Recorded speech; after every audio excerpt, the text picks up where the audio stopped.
most intimate setting.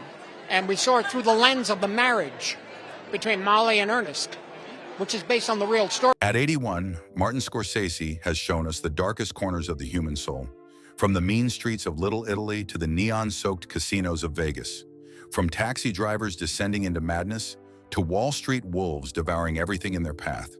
But behind the camera of cinema's most obsessive filmmaker, You think of it in terms of entertainment, you think in terms of Abbott and Costello or Bing Crosby and Bob Hope in the road movies where Bob Hope lived a heart that beat with the same dangerous intensity as his greatest characters. There are directors, and then there are poets of violence. Scorsese wasn't just a storyteller. He was a confessor, a man who turned his own demons into art, his personal obsessions into cinematic gospel. that played his head, somehow the camera wasn't the right. Yeah, maybe it was that we got. But behind the Catholic guilt, behind the swirling cameras and explosive tempers, lived a man haunted by love in all its forms. Love is pure and corrupted. Love intellectual and destructive. Love sophisticated and elevating. Love professional and complicated. Love is dangerous and consuming. And love that finally brought redemption. At 81, Scorsese finally revealed the 6 women who didn't just inspire his most complex female characters, but carved themselves into the very fabric of his tortured soul. The innocent who taught him heartbreak, the writer who reflected his darkness, the European goddess who elevated his vision, the producer who mixed business with pleasure, the dangerous blonde who almost consumed him, and the editor who finally cut through his defenses. These aren't Hollywood romances. These are the confessions of cinema's most complex heart. 6.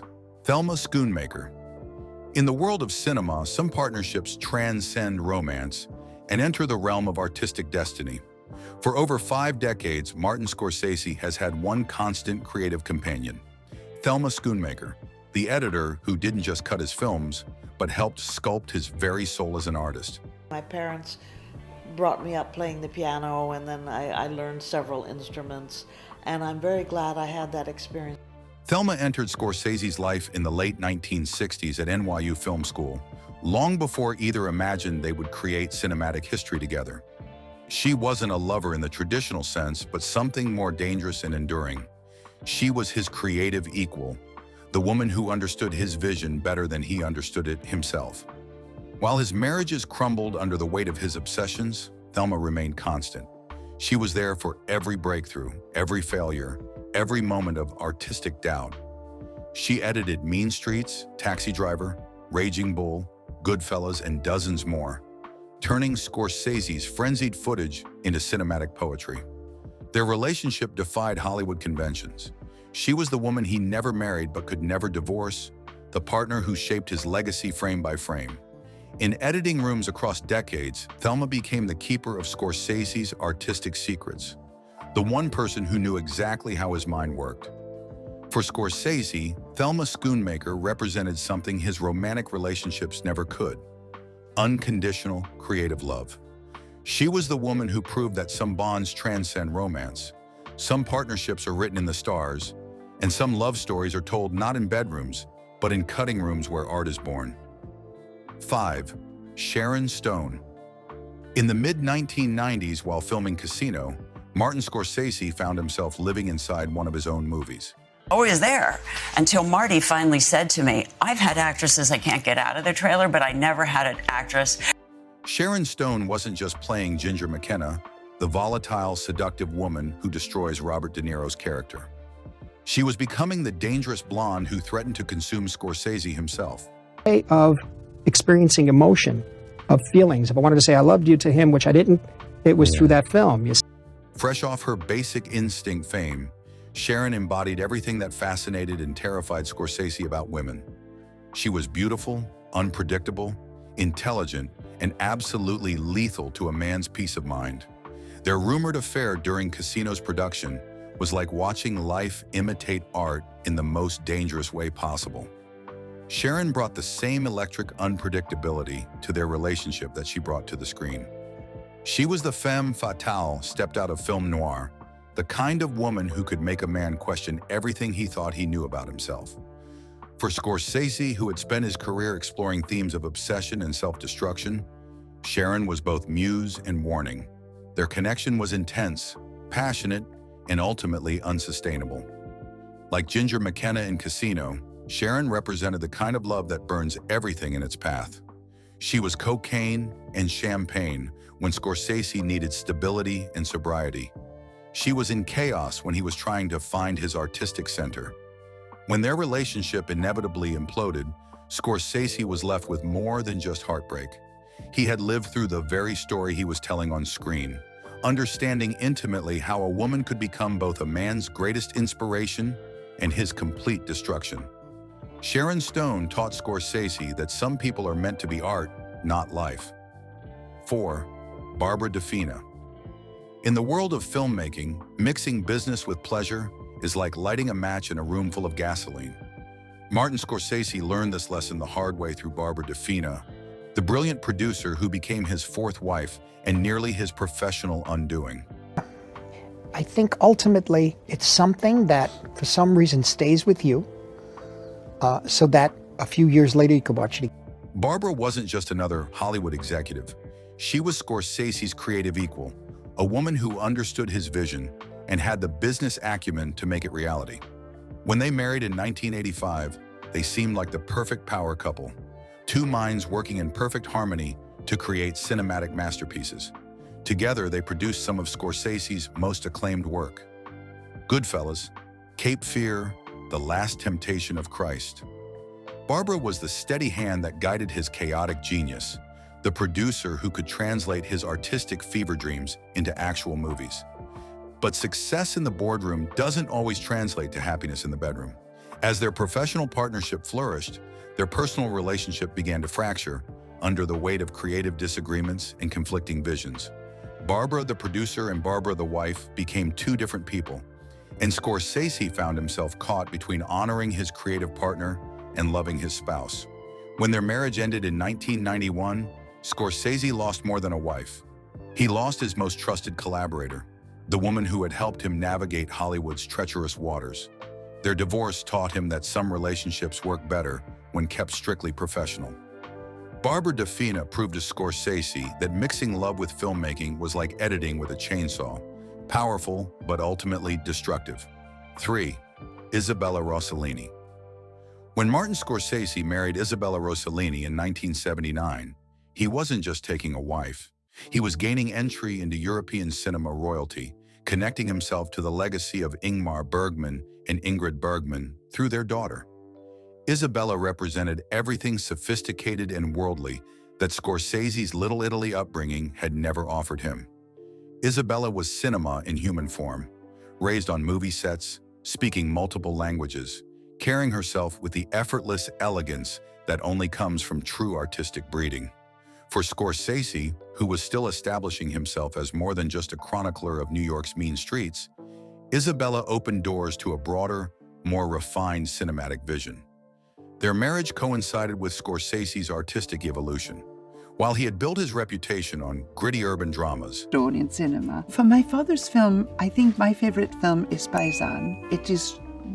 Isabella's influence can be seen in the more sophisticated visual storytelling that began emerging in his work. She brought European sensibilities to his distinctly American narratives, softening his harsh edges without dulling his sharp instincts. But cultural sophistication couldn't bridge the fundamental differences in their temperaments. Isabella was measured, controlled, diplomatic. Scorsese was explosive, obsessive, driven by demons she couldn't understand. Where she sought balance, he thrived in chaos. Where she valued discretion, he lived his emotions on his sleeve and eventually on screen. Their divorce in 1982 marked the end of Scorsese's most internationally minded period. Isabella had given him a glimpse of cinema beyond his neighborhood borders, but ultimately, he remained a creature of the streets. Isabella Rossellini taught Scorsese that love could be cultured and elegant, but it couldn't change who he fundamentally was. 2. Julia Cameron. In the mid-1970s, while Martin Scorsese was descending into the cocaine-fueled madness that would produce Taxi Driver, he found a kindred spirit in Julia Cameron, a writer who understood that creativity and self-destruction often walked hand in hand. Their marriage from 1976 to 1977 was brief intense, and catastrophic in the most artistic way possible. Julia wasn't intimidated by Scorsese's demons because she had her own. As a journalist and writer, she recognized the tortured artist when she saw one, and instead of trying to save him, she dove into the darkness alongside him. Together, they created a feedback loop of artistic intensity and personal chaos that nearly destroyed them both. Their relationship coincided with Scorsese's most psychologically complex period.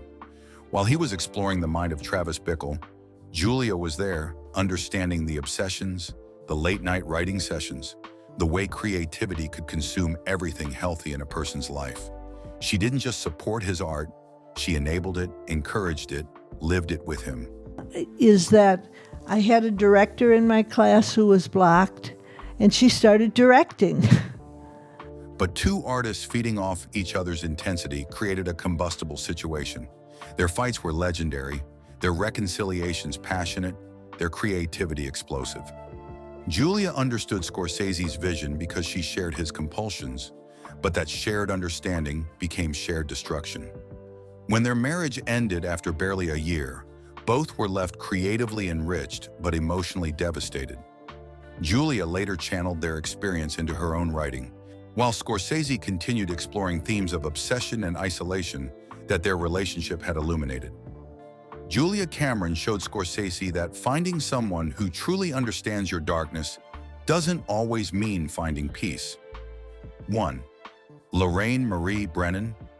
Before Martin Scorsese became the poet of urban violence, before the awards and the acclaim, there was Lorraine Marie Brennan, the girl from his neighborhood who loved him when he was just Marty from Little Italy, not yet the legend he would become. Their story began in innocence and ended in the harsh realization that sometimes love isn't enough to survive ambition. They married in 1965 when Scorsese was 23, still studying at NYU, still dreaming of movies that existed only in his fevered imagination. Lorraine represented normalcy, stability, the kind of traditional life his Catholic upbringing had taught him to value. She was his anchor to the real world, while his mind lived increasingly in the world of cinema.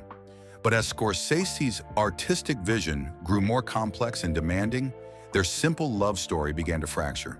Lorraine wanted the husband she had married, the neighborhood boy who came home for dinner. Instead, she got a man possessed by moving images, consumed by stories that had nothing to do with their life together. The late nights editing student films, the obsessive rewatching of movies, the growing certainty that filmmaking wasn't just his career, but his calling, all of it slowly eroded what they had built together. Lorraine found herself married to a stranger who spoke in camera angles and lived for moments that only existed on screen. Their divorce in 1971 was Scorsese's first lesson in the cost of artistic devotion. Lorraine had given him unconditional love, and he had traded it for unconditional art.